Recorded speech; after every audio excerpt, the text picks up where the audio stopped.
کے بعد وہی جو ہم نے 3 کوشچنس شروع میں دیکھے تھے اسی حوالے سے امپورٹنٹ اس چیپٹر کا یا انٹروڈکٹری جب ہم فائنینشیل مینجمنٹ یا کارپوریٹ فائنینس کو پڑھتے ہیں تو اس میں یہ وہی ڈیسیجنز ہیں جن کی میں بات کر رہا تھا، کیپٹل بجٹنگ ڈیسیجن۔ اس کے اندر آپ پلان کر رہے ہوتے ہیں کہ فرم نے اپنی انویسٹمنٹ کہاں کہاں کرنی ہے، کہ کر نہیں دیتے، ابھی پلان کر رہے ہوتے ہو کہ کہاں کہاں کرنی ہے۔ اس کے لیے آپ سب سے پہلے جو ہے وہ سائز، ٹائمنگ اور فیوچر کیش فلوز کا رسک فیکٹر جو ہے اسے ڈٹرمن کر رہے ہوتے ہو، اور اس کے لیے آپ آگے چل کے ہم پڑھیں گے بھی کیپٹل بجٹنگ کی جو ٹیکنیکس ہوتی ہیں، net present value, payback period, اس کو میں ڈیٹیل سے آپ کو کرواؤں گا، اور اس کے علاوہ پے بیک پیریڈ اس کو میں ڈیٹیل سے آپ کو کرواؤں گا، اور اس کے علاوہ انٹرنل ریٹ آف ریٹرن اور پروفیٹیبلٹی انڈیکس۔ سو یہ 4-5 قسم کے مختلف جو ہیں وہ ٹولز ہیں جنہیں استعمال کر کے ہمیں پتہ چل جاتا ہے کہ ہمارے لیے کون سی انویسٹمنٹ جو ہے وہ فیزیبل ہے اور کون سی نہیں ہے۔ اینڈ دین جو سیکنڈ تھا اس میں جب ہمیں پتہ چل جاتا ہے کہ ہم نے کون کون سی جو انویسٹمنٹس ہیں وہ کرنی ہے، ہم پلان کر لیتے ہیں، تو پھر ان کے لیے ہمیں پیسوں کا بندوبست کرنا پڑتا ہے۔ پیسہ ہمارے پاس 2 طرح سے آ سکتا ہے، یا تو ڈیٹ فائنینسنگ کے تھرو آئے گا یا اکوٹی یعنی شیئرس کے تھرو آئے گا۔ تو ایک تو ہم نے اس میں یہ بھی دیکھنا ہوتا ہے کہ ہم نے ابھی تک کتنا قرض لیا ہوا ہے، مزید ہم کتنا لے سکتے ہیں، اور 40% فار ایگزامپل ہم ڈیٹ کے تھرو جنریٹ کر لیں اور 60% جو ہے وہ شیئرس کے تھرو کر لیں، یا اپوزٹ بھی کر سکتے ہیں ہم۔ اور ہم نے یہ بھی دیکھنا ہے کہ ہمیں سب سے سستا جو ہے وہ کون سا سورس جو ہے وہ پڑے گا، کیا ہمیں ڈیبینچر یا بانڈز ایشو کرنا جو ہے وہ سستے میں پڑتا ہے، یا جو شیئر ہیں وہ ہمیں سستے پڑتے ہیں۔ ٹھیک ہے، کیونکہ آپ کو پتہ ہے کہ شیئر کوئی فری میں بک نہیں جائیں گے، شیئرس کو بیچنے کے لیے بھی آپ کو جو سیکیورٹیز فارمز ہیں یا انویسٹمنٹ بینکس ہیں ان کی ہیلپ لینی پڑتی ہے، اور وہ آپ سے جو ہے وہ چارجز، انڈر رائٹنگ فیسز وغیرہ لیتے ہیں، فلوٹیشن کاسٹ جسے کہتے ہیں، اس میں پراسپیکٹس چھپنے کی بھی پرائس ہے۔ ٹھیک ہے، تو یہ ساری فیسز وغیرہ سب اس میں شامل ہوتی ہیں۔ تھرڈ ون جو ہے وہ وہی بتا رہا تھا میں کہ ورکنگ کیپٹل مینجمنٹ ہے۔ اس کے اندر آپ اپنے شارٹ ٹرم ایسٹس اور لائبلٹیز کو دیکھ رہے ہوتے ہو تاکہ آپ کے ہمیشہ کرنٹ ایسٹس جو ہیں وہ زیادہ سے زیادہ ہوں، کرنٹ لائبلٹیز کم ہوں، اور تاکہ آپ اپنے کرنٹ ایسٹس کو استعمال کر کے اپنی جو شارٹ ٹرم لائبلٹیز ہیں جس میں شارٹ ٹرم لونز ہیں یا اکاؤنٹ پیبلز ہیں یا اکروڈ ٹیکسز وغیرہ ہیں، ان سب کو آپ ٹائملی جو ہے وہ پے آف کر سکیں۔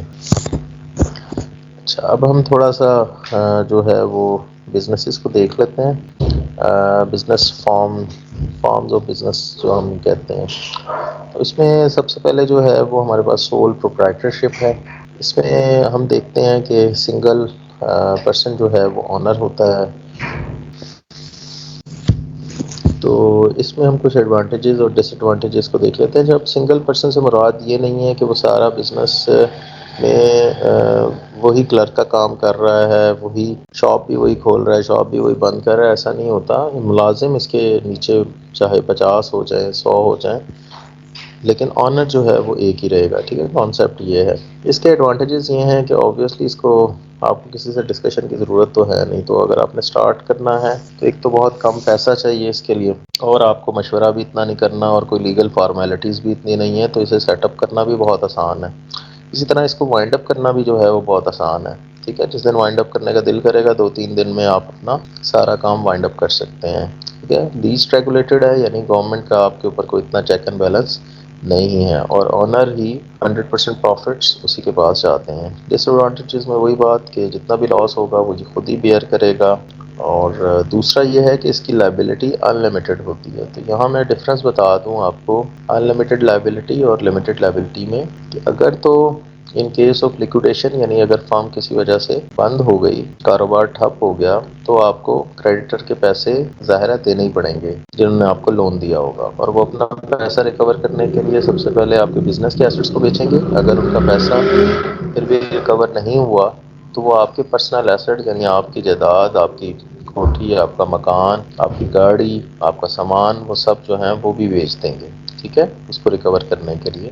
لیکن اگر آپ کی فار ایگزامپل کمپنی ہو، تو کمپنی کے کیس میں آنرز کی لائبلٹی جو ہے وہ لمیٹڈ ہوتی ہے، اس میں جتنا مرضی نقصان ہو جائے، یہ کمپنی بند ہو جائے، جب یہ پوچھ رہے ہیں کہ جی بیٹا اس میں پیپر کے اندر نا آپ کے یہ جو میں بتا رہا تھا کیپٹل بجٹنگ وغیرہ، نیٹ پریزنٹ ویلیوز وغیرہ، ان کے نومیریکلز بھی ہیں. تو تین ایک کوسچن جو ہیں obviously تھیوری ہوتے ہیں، اور کچھ دو تین جو ہیں وہ نومیریکلز بھی آتے ہیں اس کے اندر. ٹھیک ہے، اچھا آگے ہم چلتے ہیں جی کہ اس میں سول ٹریڈر میں جیسا کہ میں نے آپ کو بتا دیا ڈس ایڈوانٹیجز میں بتایا تھا کہ اگر آپ کا بزنس جو ہے لکویڈیٹ ہو گیا، ختم ہو گیا، تو کریڈیٹر اپنا پیسہ حاصل کرنے کے لیے آپ کے بزنس کے ایسٹس کو پہلے بیچیں گے، پھر بھی پیسہ پورا نہ ہوا تو آپ کے پرسنل ایسٹ کو بھی بیچ سکتے ہیں. اس کے علاوہ لائف جو ہوتی ہے وہ سول پروپرائٹرشپ کی وہ لمیٹڈ ہے، کیونکہ جیسے ہی یہ آنر فوت ہو جائے گا یا اس کا کوئی ایکسیڈنٹ ہو گیا یا ذہنی طور پہ معذور ہو گیا تو اوبیسلی سارا کچھ ختم ہو جائے گا. ٹھیک ہے، اور پیسہ بھی آپ فنڈنگ اتنی زیادہ جنریٹ نہیں کر پائیں گے، کیونکہ بینک بھی آپ کو اتنا زیادہ لون نہیں دے گا اور مہنگے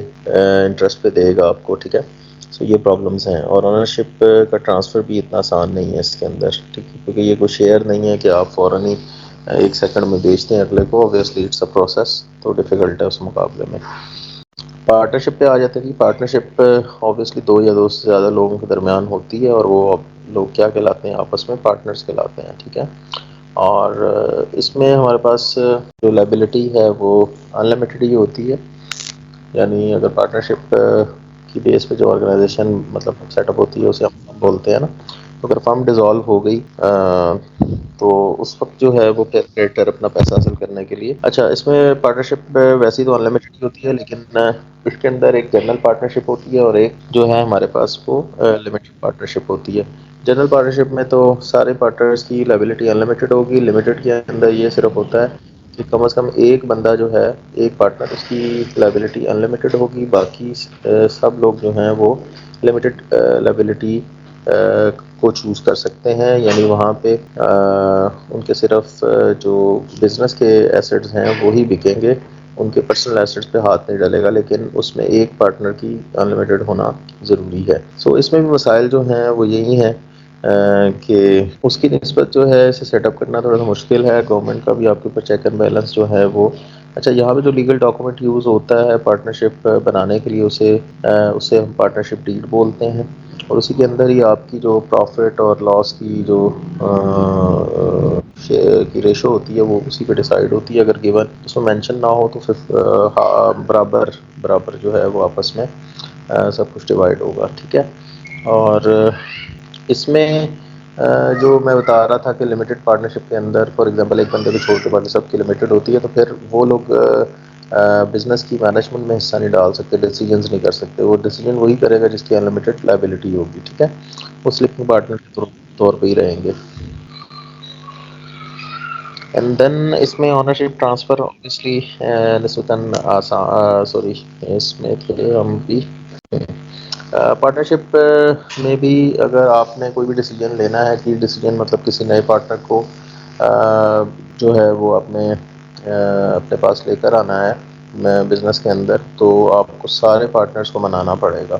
اگر ایک پارٹنر بھی نو کہہ دے گا تو اس میں میجورٹی والی بات نہیں ہے، اس میں سب کو ایگری کرنا ضروری ہے. ادروائز آپ اس کو ایون اپنے بھائی کو بھی ایز اے پارٹنر لانا چاہیں تو باقیوں سے پوچھنا پڑے گا. سب یس کہیں گے تو آپ کر سکیں گے.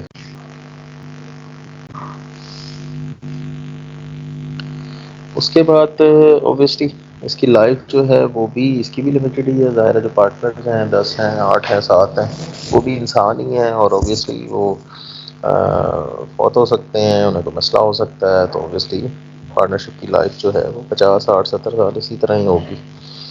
اور